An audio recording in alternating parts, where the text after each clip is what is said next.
Hi there, welcome. Welcome to Homekeepers. Come right on in, my friends. So glad to be here today. Hope things are really going really great for you. And it's a beautiful, beautiful day in Central Florida today. And if you've never experienced Central Florida when we have this kind of weather, oh boy, you missed it. However, we're getting very full. The traffic's getting very bad. I want to warn you on that. And Brooke is going like this. Anyway, whatever the situation, glad you're with us, and please just make yourself a promise you'll stay with us. This is going to be such a wonderful, wonderful program, because if you've watched me very long, you know that I love missions and missionaries.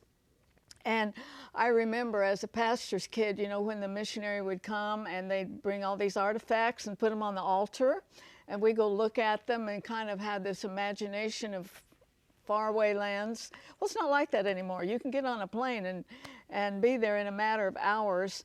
But I'll tell you, my missionary friends today, Steve and Christina Stewart, they kind of have broken the mold. I don't know how they accomplish everything. I got this flyer a while ago. They do everything. They want people to get saved and have a relationship with Jesus Christ. They pray for healing, and there are miracles everywhere. They get clean water to them, and they get food to them. And also, Christina, who you will meet in a minute, has worked among the prostitutes. And they've worked among slaves. I mean, slaves in India, where little kids are slaves, and they've rescued them. And also skills and business training. That kind of covers the whole person, doesn't it? You're going to be so excited just to hear the stats on this, so I'm glad to have them. And also, we're going to make a really simple thing. It's got a name, creamy ranch beef noodles, but it's really kind of a poor man's beef stroganoff. So I'll fix that with Stephanie in a minute. We're going to put our number up and also our address, remembering we are viewer supported, and you are the viewer, and hope you'll support us. So if you use your credit card, 1-800-229-0059, or write to us at Box 6922, Clearwater, Florida 33758. And friend, I wish I had the ability to tell you how much I appreciate every dime that comes in here. Keeping on the air program, I think, is very, very important to America right now. And so thank you for being a part of it. And I have joined Stephanie, and this is real easy. We'll get to it in a minute, because I want to tell you something sad. My daughter, Sunday night, she calls, and she said, Nellie is sick. Nellie is a little dog, and I can take her to the vet tomorrow. Long story short, she went downstairs, and Nellie was dead in her crate. And I know everybody out there has had a dog. You know what we're talking about. It's like a member of the family. Yes. Yeah. Would you like to see what Nellie looked like? Yes. Okay, we've got a picture of Nellie. Look at the sweetness. In loving memory. Oh. Now let me tell you how we got her, or they got her. Sammy was out riding his bike, and this dog kept following him around, and well taken care of. It had been spayed, it had a collar, everything. He tried to find the owner and couldn't, so he took him home, and they had him for 6 years. So sweet. And Stephanie's got 2 dogs. I do, and I'm going through empty nest syndrome. So with dogs? Oh. No, with my kids are all, so now I don't think my dogs are my kids, but man, they're there for me. They are a my family. husband goes hunting a lot, so it's just me and the dogs a lot. So man, I get it. And what do you want to bet that 99% of our viewers know exactly what we're talking about? Yes. Oh yeah, for sure. Okay, this is what I call the poor man's beef stroganoff. Yes, I make it a little bit different at home. I'm interested because I don't use the ranch seasoning at home, so I'm really interested. So this is a pound of ground beef that we've browned up. We have 8 ounces of sour cream, and we have a ½ cup of milk, and then 2 tablespoons of the ranch seasoning mix. And then we have some egg noodles that we've already cooked up. So you're just going to mix together the sour cream, the milk, and the ranch seasoning. That's what I thought was interesting. What is that? Hidden, what? Yeah, see, when I make this at home, like I make a roux, and then I do the hamburger, and then I use beef broth to up the beefness. So this will be interesting. Here you go, this will be easier. Yeah, I know, I was just trying to get that started a little bit. We'll let you know if it's good, because this is true television. This is the program of true honesty, and listen, we're the only show, I guarantee you, that has spit food out It says it on doesn't taste good. television because I told her I didn't like cooked carrots. I don't. She wanted me to try it anyway, and I could not do the texture. A so moment I promise we'll never you, forget. the only show on television that will. Well, it's not only out. that, her face betrays her. Her It expression. Does. My face doesn't know how to use its inside voice. I might be a little bit more prone to say, "Oh, that's good." Yeah, it really she wasn't. does, and I'm like, Okay, that's a nice mixture. Okay. That's a dip. I mean, really, that's Yeah. just a dip. Okay. This is I'm gonna gonna taste This that. is gonna be really ranchy. That's good. Well, That's yeah, very it's good. ranch and sour cream. Hey, how easy can you get? I mean, seriously, here you go. If you want to just take care of my few little things there. Thank you so much. This will be more ranchy than beefy, I think. Now, it asks for wide egg noodles, and that's what this says. That Yeah. doesn't look to me like. Oh, I love any pasta. Oh, Any I do pasta. too. I had a dream last night. Okay, I went to the Strawberry Festival. Yes, you did. There were a lot of tattooed people at the Strawberry Festival. I had a dream last night that I got a tattoo on my like right here on my upper arm. So Was that at the Strawberry Festival? No, or- so I posted it on Facebook. I said I had a tattoo. So somebody posted, well, you should get spaghetti, like a spaghetti, because my dad ate my dad's spaghetti all the time, which I think is hysterical. That's right. So you never know. No. that is about the right amount of noodles, but Oh yeah. you can. Side note, my mother would kill me if I got a tattoo. So when you see this, I didn't. Okay. Yes, she didn't do it. No. So. Okay. This smells so good. I'm just trying Well, to get it a little I know warm. a friend who, her brother passed away. So sweet, and she got a little thing with. And I don't have a problem with that. Well, I'm not gonna lie. I wouldn't mind get a little breast cancer awareness. I mean, tall right here, just because I never want to forget what God did for me. Right. That's all. Not that I would forget, Right. but just a little. But when you see those, yeah, all their face, neck, and I won't have be getting one a face tattoo question. anytime soon. Why? Yeah. So. Okay. This needs to heat up. Isn't just that a the little bit question, more. Brooke? There you go. Okay. Here's your. Thank you. Oh. Oh, look. Oh, Uh-oh. you're all right. It's quite tasty. Do you like it? I do. Do you? That's very good. It's just not what I anticipated. It's very good. Yeah. Get you a good salad and a side vegetable, and you got This it made. tastes just like Hamburger Helper. Does it? Yes. I've never Yeah. had that. So good. Never had Yeah. that. Well, if you want this recipe, that information is coming up on your screen, and it's free. Take it any way that we can give it to you and what's most convenient for you. And then I want you to meet the Stewarts. You're going to love these people. Going to create some great stories about what God is doing. Stay right with us. If you would like a copy of today's recipe, you may receive it by contacting us through social media as listed on the screen. When requesting a copy through the mail, be sure to include a self-addressed stamped envelope. Thank you, and please know we always appreciate hearing from our viewers.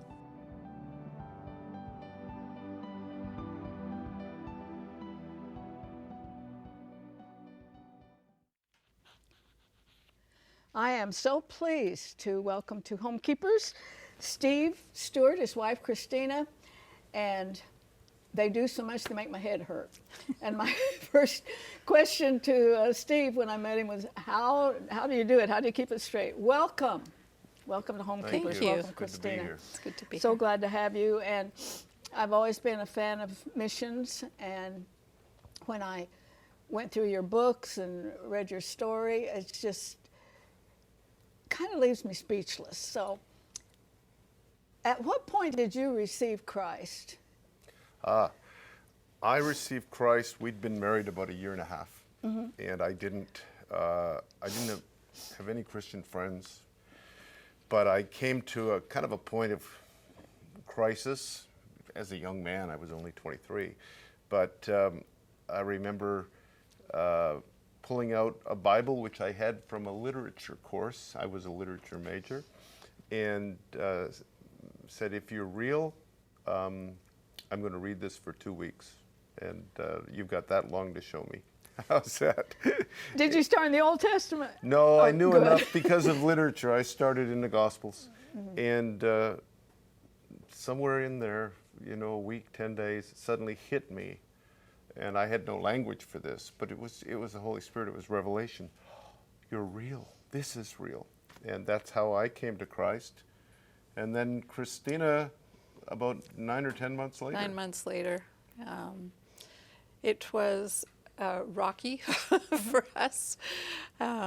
We had never fought until we got married, and then we started fighting and didn't understand what was going on. And in desperation, he went searching for the Lord. And after he got saved, things got worse. He wanted to go to church Sunday morning, and we were both, well, we were going to school full time, working just to pay for school, and that was the only time we had together. Now he wanted to go to church. I was not impressed. But someone explained to me about a war going on. And that isn't it amazing when you look back and see what God can do with these situations? Now, a few people out there will recognize this term, the Toronto Revival, and that was a time. And sometimes, I don't know about this one, but sometimes revivals can get off course. But they started with the absolute power and presence of God, and at what point did you take part in that revival? Because it's still famous. Very, very early on. John and Carol Arnott, who were the senior pastors there, we were friends and we were co-workers in the Vineyard movement. And so very early on, he said, come over here. I went, I brought all our staff and our kids. And our kids. And it was just very, very powerful, and it was so different than anything that we knew in our world. And that was in 1994. I've just heard about that through the years, didn't know that much about it, but I couldn't get away from a really outpouring of the Holy Spirit like that launches ministries. Yes. A lot of them can be traced back, and I kind of thought about that when I read your information. Yeah, it's true. A lot of ministries, some of them really well known, came right out of that, and as did ours. Now, this is just a synopsis. You've established 3 Christian schools. This was very early on in Canada, right? I believe in Christian schools, especially in America today. It is dreadful what's going on in some of our public schools. Healing rooms, and that's sprinkled throughout. And I heard about that recently, maybe on the West Coast. What is a healing room? Why don't you try that? So Steve likes to start things, and he pursues God. And there came a season where he believed that somehow the church needed to get out into the community more. And he discovered what was going on in Spokane with Cal Pierce and the Healing Room movement. It was a ministry of John G. Lake's that was revived. And so we took that and started in Vancouver. By then we were in Vancouver. And then it spread across Canada. So it's a place in a community, maybe just in a storefront, where people that wouldn't come to church, they will come into a neutral place like that. And we just offer healing prayer. And we saw lots of wonderful things happening. Well, he said he would. Yeah.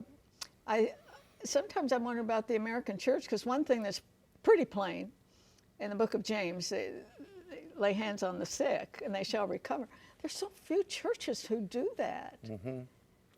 Yeah, the most common question I get asked wherever I am in the world is, why does this happen all over the developing world and we don't see it in North America? And what's your answer? Well, I've got a 3-pronged answer. Number one, I think that there's just an amazing desperation. There's no plan B for so much of where we go in the world. Yeah.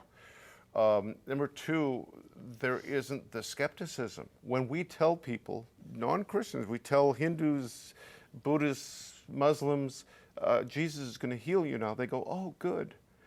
But number three, what I say to people who ask me that question, I say, well, I try to say it kindly, but I said, a lot more people will get healed if we pray for them than if we don't. And so I say, how many... Process of elimination. How many people have you prayed for in the shops or on the street this month? So that's a huge reason. I heard one kind of a missionary evangelist explain it too. I don't know about your Muslim nations and all, but when you get into some of the African nations, their faith is simple. Yes. Very simple. you preach that God will do this, they believe He will. Exactly. Absolutely. Yeah. Where was your first missionary trip? Russia. We got into Russia the week the Soviet Union was dissolved. We went in with a couple of buses of food and clothes into St. Petersburg. There was total chaos. And it was a very profound time. An awful lot went on. Right. My son went over there a lot then. But it opened the doors for us. We had great favor with the government. And so I started going in regularly and would see thousands coming to Christ. And so we thought, we've got to do something. So we planted a church in St. Petersburg, Russia. That was a long time ago. But that was our first mission experience. Well, my next question would be, which continent have you not been on? Never been to Antarctica. Oh. Somebody feel else has cold to there. evangelize the penguins. If you just joined me, I'm talking to some great missionaries, Steve and Christina Stewart. We have their information on the screen, and we're going to leave it there because I think the more you hear, you might want to get involved yourself. You call these, what kind of journeys? Journeys of compassion. Journeys of compassion, and a lot of people know them as short-term missionary trips, and they are life-changing, just totally.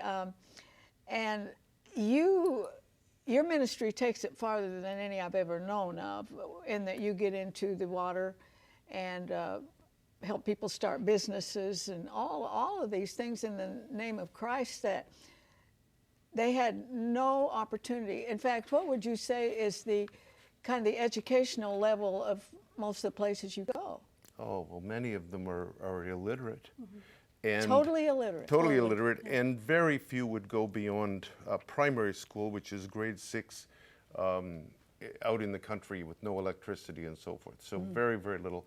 And we trained those folks to a level where they can run their own businesses. The journey of compassion, where I think it's a little different than what most people think of short-term mission, is that we take people from all over the world, usually 30 people on a team or so. They're not all Americans. No, from many, many countries on every trip. Europe, Australia, Canada, America, England. And we will meet in a developing nation. And then for 12 days, as a team, everybody's on the front lines. And by that I mean every day, everybody is praying for the sick, leading people to Christ, and every day working, we do mobile medical clinics, water filter distribution, feeding programs, because my conviction is that the gospel is a much bigger gospel than we have understood or preached. And the gospel touches every part of life. So that if we pray for a little girl who's deaf and now she can hear, then the kingdom of heaven has come. But also that same little girl, we want to feed her family or get them clean water. And when we do that also is the kingdom coming. Jesus said he came to preach good news to the poor. And so we always say, if the gospel is not good news to the poor, then it's not good news. So And that's what a journey of compassion does. Yes, and remember that phrase, journey of compassion, because that's where they could contact you if they've always had a heart for missions, to go on a missionary trip. So far, about 1,800 times people have contacted us and gone on a trip. So far this year, we were in Colombia and Bogota in January. A team just returned from the Philippines. We have a team going out this week to India. We have a youth family-oriented trip back to Bogota in July. I'm taking a team of women into Kenya in September, then Nepal, and then Malawi. You're making me tired. Yeah. Well, the good news for us is that over the last couple of years, Steve and I have worked really hard to train up other people to run our trips. But also, for a ministry this vast, and look, I know the ministry well, but I've never come across one quite like this. You have a very small Purposely. staff. You know, we can respond quickly. For example, many of your listeners would know that in the news this week there was terrible rioting in Delhi. And Yeah. the news reported 42 deaths. Terrible writing. It was the radical Hindus killing the Muslims. Killing the Muslims, burning their shops, burning their houses. And in fact, our partner told me, he said, forget about 42. He said, I went into one morgue and there were hundreds of dead bodies. So here's what my point about us not being too big. That happened on the weekend. That happened last week, and we were able to immediately get in a team, and every day we're in there with food, with blankets.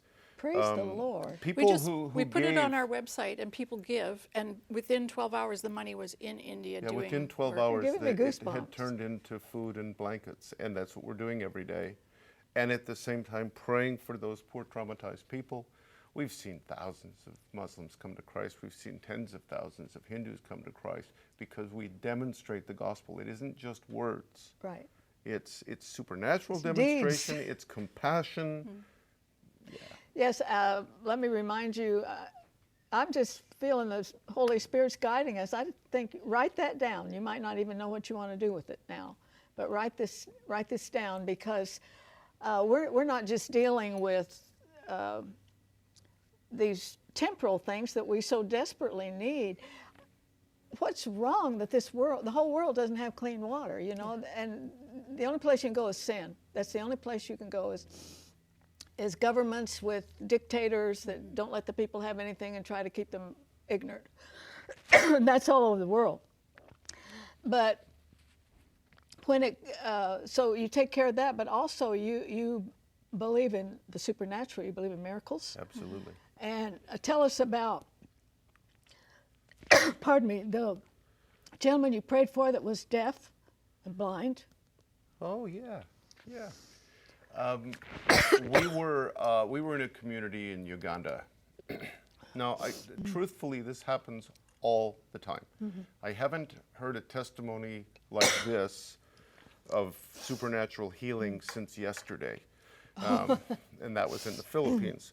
So we were in Uganda, and we were getting water into a community that we were the first outsiders since 1979. That's how isolated.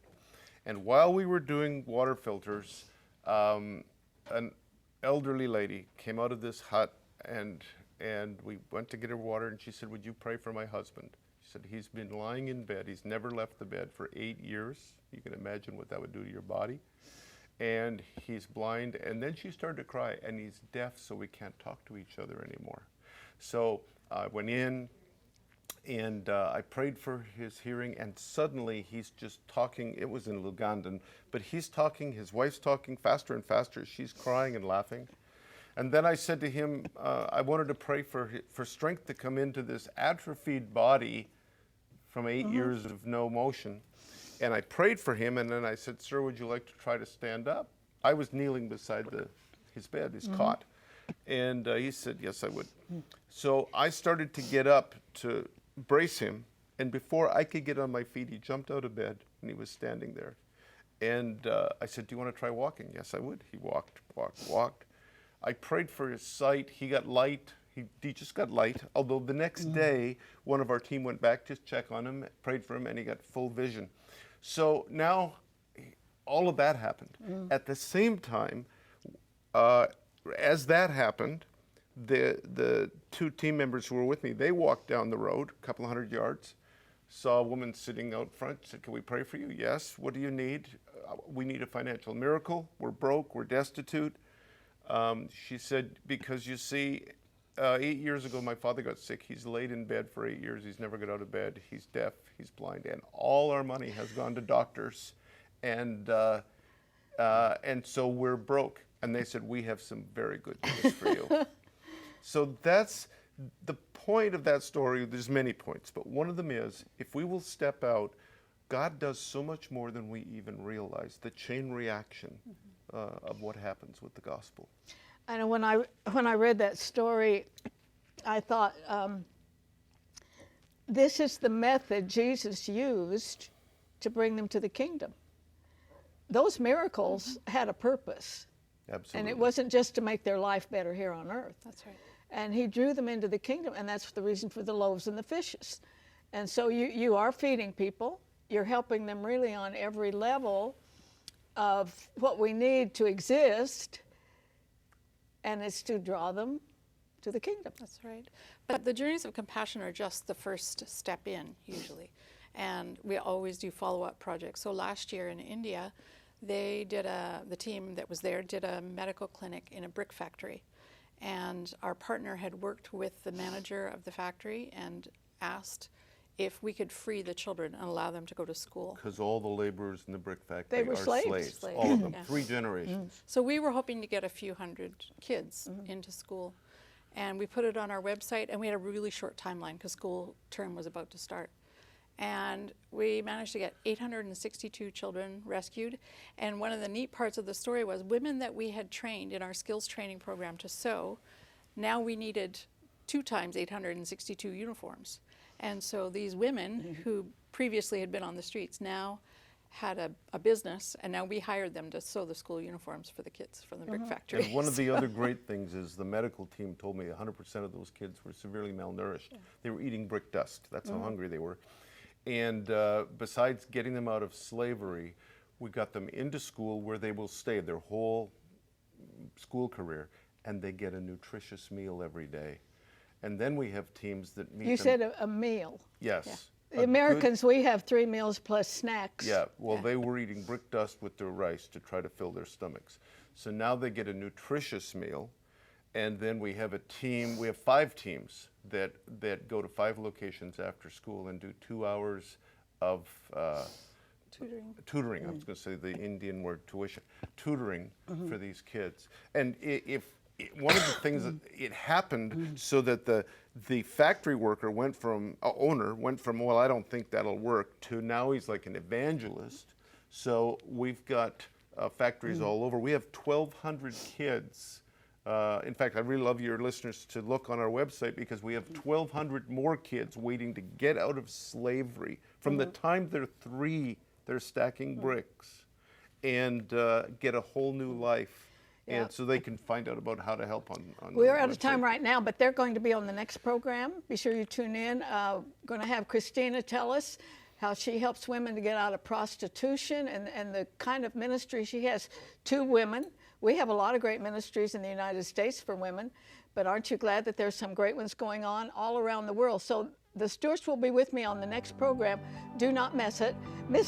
And until then, please remember, there's no higher calling than that of a homekeeper. God bless you.